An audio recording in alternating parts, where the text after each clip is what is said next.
Background report ഉണ്ടാക്കും. Social background report പറഞ്ഞ FIR ഇടുന്ന ഒരു കുറ്റകൃത്യം നടന്നാൽ എഫ്ഐആർ ഇടും. പക്ഷെ 18 വയസ്സിന് താഴെയുള്ള കുട്ടികളാണ് കുറ്റകൃത്യം ചെയ്യണമെങ്കിൽ എഫ്ഐആറിന് തത്തുല്യമായി, നിങ്ങൾക്ക് പറഞ്ഞാൽ എനിക്കറിയുന്നറിയാം, എഫ്ഐആറിന് തുല്യമായ സോഷ്യൽ ബാക്ക്ഗ്രൗണ്ട് റിപ്പോർട്ട് ഇടും. അങ്ങനെ ഇടുന്ന കുട്ടികളെ ഐഡന്റിഫൈ ചെയ്ത് അവരെ സ്റ്റേഷനിലേക്ക് വിളിച്ചു വരുത്തി അവരുടെ അച്ഛനമ്മമാരെ കൊണ്ട് ജെ ബോർഡ് എന്ന് പറഞ്ഞ ബോർഡുണ്ട്. കുട്ടി കുറ്റവാളികളെ കൊണ്ടുപോയി എത്തിക്കുന്ന ബോർഡാണ് ജെ ബോർഡ്. ജെ ബോർഡിന് മുന്നിൽ കൊണ്ടുപോകും. ജെ ബോർഡിന് മുന്നിൽ കൊണ്ടുപോകുന്ന കുട്ടികൾ അവിടുന്ന് ചിൽഡ്രൻ ഹോമിലേക്ക് മാറ്റപ്പെടും. പിന്നെ നിങ്ങൾക്ക് കുറ്റകൃത്യങ്ങളുടെ ലോകത്ത് വിരാജിക്കാം, തമ്പുരാക്കന്മാരായിട്ട് വിരാജിക്കാം. പഠനത്തിന്റെ ലോകത്തല്ല, അറിവിന്റെ ലോകത്തല്ല. തെരുവിൽ കിടന്ന് മൽപ്പിടുത്തം നടന്ന് തെണ്ടിത്തരം കാണിക്കുന്നവര് ക്രിമിനൽസ് ആണ്. അതിൽ യാതൊരു സ്കോപ്പിംഗും ഇല്ല.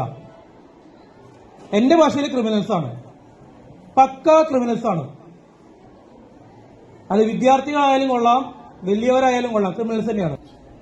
നാളെ ഒരു സോഷ്യൽ ബാക്ക്ഗ്രൗണ്ട് റിപ്പോർട്ട് ഉണ്ടാക്കി ഞാൻ അയച്ച് അതിൽ പേര് വന്നു കഴിഞ്ഞാൽ നിനക്കൊന്നും ഒരു പാസ്പോർട്ട് കിട്ടില്ല. അത് ഉറപ്പിച്ചോ. ഒരു പുറത്തേക്ക് പോകാൻ കിട്ടില്ല, ഒരു പാസ്പോർട്ട് കിട്ടില്ല. ഇന്നൊരു തൂപ്പുകാരന്റെ ജോലി കിട്ടാൻ, ഒരു പെട്രോൾ പമ്പിൽ അടിച്ചു കൊടുക്കാൻ നിൽക്കണമെങ്കിൽ പോലീസിന്റെ ക്ലിയറൻസ് സർട്ടിഫിക്കറ്റ് വേണം. ഇവൻ ക്രിമിനൽ കേസിൽ ഉൾപ്പെട്ടിട്ടില്ല എന്ന സർട്ടിഫിക്കറ്റ് വേണം.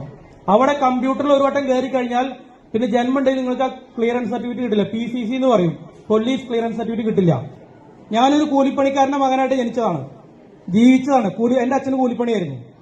ആ കൂലിപ്പണിക്കാരന്റെ മകനായിട്ട് ജീവിച്ച് ഞാൻ 10ാം ക്ലാസ് കഴിഞ്ഞ്, പ്രീഡിഗ്രി കഴിഞ്ഞ്, ഡിഗ്രി കഴിഞ്ഞ്, PG കഴിഞ്ഞ് ഈ ഒരു പോസ്റ്റിലേക്ക് എത്തണമെങ്കിൽ അത് നിങ്ങളെപ്പോലെ തെരുവിൽ യുദ്ധം നടത്തിയിട്ടല്ല, തെരുവിൽ തമ്മി തല്ലിയിട്ടല്ല, തെരുവിൽ തമ്മി തല്ലിയിട്ടുമല്ല, അടിപിടി ഉണ്ടാക്കിയിട്ടുമല്ല. അതുകൊണ്ട് നിങ്ങളെപ്പോലെയുള്ള തെരുവിൽ ഇതിലെല്ലാവരും ചെയ്തു എന്നല്ല ഞാൻ പറഞ്ഞത്. എല്ലാവരും ഞാൻ അടച്ചാക്ഷേപിക്കുന്നില്ല. ഇതിൽ കുറെ വിഷവിത്തുക്കളുണ്ട്, കുറെ വിഷങ്ങളുണ്ട്. ഒരു കുടം വെള്ളം എടുത്തു കഴിഞ്ഞാൽ ഒരു തുള്ളി വിഷം മതി ആ മൊത്തം ആ വെള്ളം നശിപ്പിക്കാനായിട്ട്. അങ്ങനെ എല്ലാത്തിനും കുറെ വിഷങ്ങളുണ്ട്. പുഴുക്കുത്തുകൾ എന്ന് പറയും. ആ പുഴുക്കുത്തുകൾ എന്ത് ചെയ്യും? ഒരു ഫ്രൂട്ടില് അല്ലെങ്കിൽ ഒരു പഴത്തിൽ ഒരു പുഴുക്കുത്തുണ്ടായി ആ പുഴു ആ ഫലത്തെ മുഴുവൻ നശിപ്പിക്കും. അങ്ങനെയുള്ള പുഴുക്കുത്തുകളെ നിങ്ങൾ ഐഡന്റിഫൈ ചെയ്യണം, അവരെ മാറ്റി നിർത്തണം. ഇത് പഠിക്കുന്ന പിള്ളേർക്കുള്ള ഏറ്റവും വലിയ കാര്യമാണ്. കാരണം എല്ലാ കുട്ടികളും വലിയ സമ്പന്നന്മാരെ വീട്ടിൽ നിന്ന് വരുന്ന കുട്ടികളല്ല. അവര് ഈ നിങ്ങളൊക്കെ പഠിപ്പിക്കാൻ വിടുന്നതിന്, വിദ്യാലയങ്ങളിലേക്ക് വിടുന്നതിന് അച്ഛനമ്മമാർക്ക് നല്ലൊരു വിഷനുണ്ട്. നിങ്ങൾക്കുള്ള ഈ ഫെസിലിറ്റീസ് ഒരുക്കി തരുന്നത്, ഈ ഡ്രസ്സ്, കാര്യങ്ങള്, നല്ല വാച്ച്, സ്മാർട്ട് വാച്ചുകള്, പിന്നെ എല്ലാവരും ഒളിപ്പിച്ചു വയ്ക്കുന്ന മൊബൈൽ ഫോണ്, ഇതൊക്കെ, പിന്നെ വണ്ടി ഓടിച്ച് പാർക്ക് ചെയ്യുന്ന വണ്ടികള്, ഇതൊന്നും എനിക്ക് അറിയുന്നതല്ല. കുറെ കണ്ണടച്ചു വിടുകയാണ് നമ്മള്.